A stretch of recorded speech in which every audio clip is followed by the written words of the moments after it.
Basics, a weekly YouTube series featuring play recipes, classic art, and classic science projects that every parent, educator, and caregiver should have in their toolkit.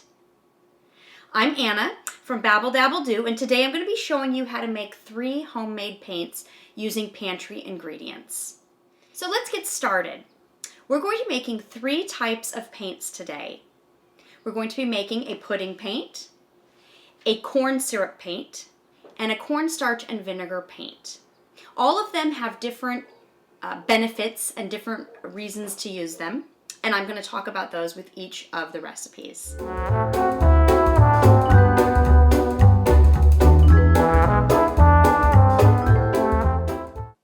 We're going to start off with pudding paint. This is a great alternative to finger paints. It's very creamy, it's thick, it holds color well, and it dries fairly well too. So this is a great paint for young kids who want to experiment, with their fingers or for large brushes, large areas. It's a very easy to use paint that really feels like your typical finger paints or tempera paints. Now there's 2 ways of making pudding paint. If you're making a very large batch, one way to do it is to start with a vanilla instant pudding mix. So when I make this paint, I start with my pudding mix, empty it into a bowl, and then you're going to use ice cold water. So for this pudding mix, I'm going to use 2 cups of ice cold water. The reason it needs to be cold is it helps the pudding mix gel. If it's too warm, the pudding mix will sort of be too liquidy. Standard pudding mix is made with milk, but we're not going to use milk in this version. So then you can mix it together. I like to go ahead and put this in a stand mixer for a couple minutes on low speed. And then when you're done with that, you're going to put this in the refrigerator for a couple hours or overnight if you have the time. And what you end up with afterwards is a thick mixture. So this is after it's sat for a night. And at this point we can go ahead and make different colors of paint with it. So I like to use an empty old muffin tin for making paint. It just keeps the paint contained very easily, and it's great for little fingers and big brushes. And then you're going to simply add food coloring to this. Food coloring is going to be the base for most of these paints to give them color. And then all you do is add a couple of drops of color into each of the colors that you're mixing up. And then stir them up.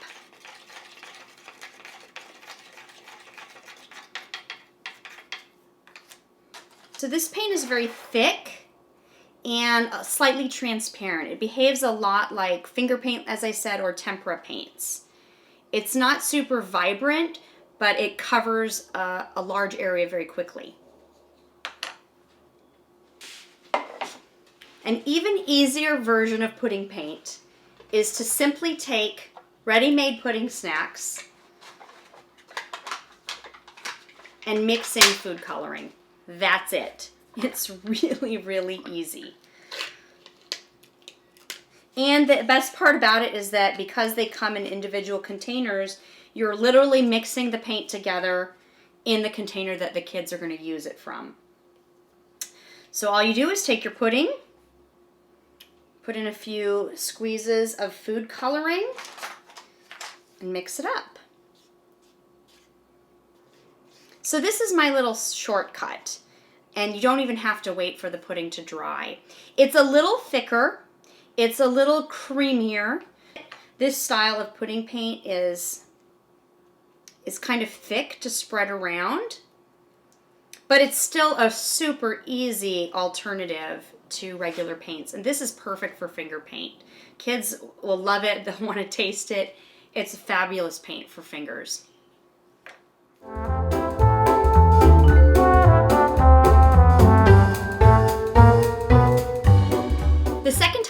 we're making today is corn syrup paint.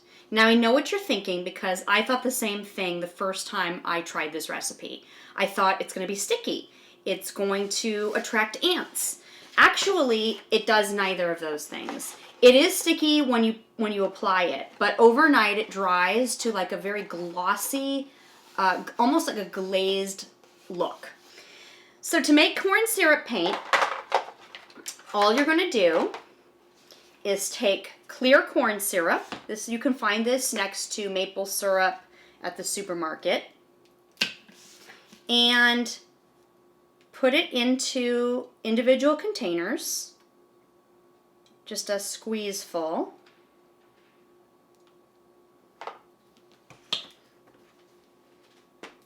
And then add a few drops of food coloring. You really don't need a lot of food coloring with this. It colors it very well with just a minimal amount of added color.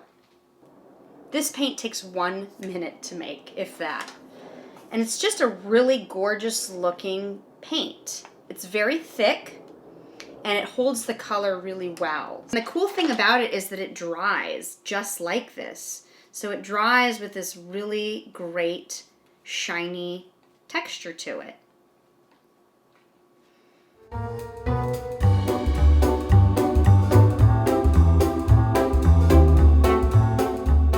The third type of paint that I'm going to show you how to make today is a cornstarch and vinegar based paint. When it dries pretty thick and it's a little bit flaky because of the cornstarch, but it holds its color very well. So one alternative I did not talk about was simply adding water and food coloring together and using that as a paint. You can do that. That sort of ends up with a watercolor style of paint, sort of thin and transparent. This paint is a little thicker, so it will hold, it will cover up more. So if you're sketching underneath something, this would be a great paint to paint over it because you won't see the marks underneath. So there's a simple ratio with this paint, and it's 2 parts cornstarch to 3 parts vinegar. So when I mix it up, I basically add in my cornstarch to individual containers. And then I'm going to go ahead and add in 3 parts of vinegar for every 2 parts of cornstarch. Once you have your vinegar and cornstarch in the individual containers, go ahead and add a few squeezes of food coloring. And stir to combine. Now, the cornstarch and vinegar do tend to separate when left unstirred. So occasionally when you're using this paint, you are going to have to go ahead and give it a quick stir just to make sure that the cornstarch and vinegar are mixed together and not separating. So because this paint is fairly liquidy, I would definitely recommend that you use it with thicker paper like cardstock or watercolor paper if you have it.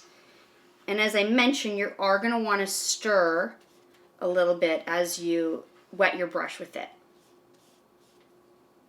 And you can see I'm getting sort of a nice pastel palette here with this type of paint. And when this dries, it does tend to dry opaque and slightly flaky depending on how much cornstarch is in there. Sometimes you don't want to go too thick with the cornstarch because then it will flake off the page. So you want to make sure that the cornstarch and vinegar are well combined.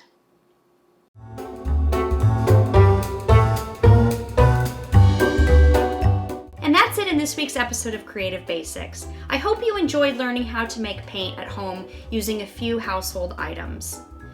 Be sure to subscribe and come back next week because I'm going to be showing you how to dye pasta, which is a great thing to do for art projects, for craft projects, and more. See you next week.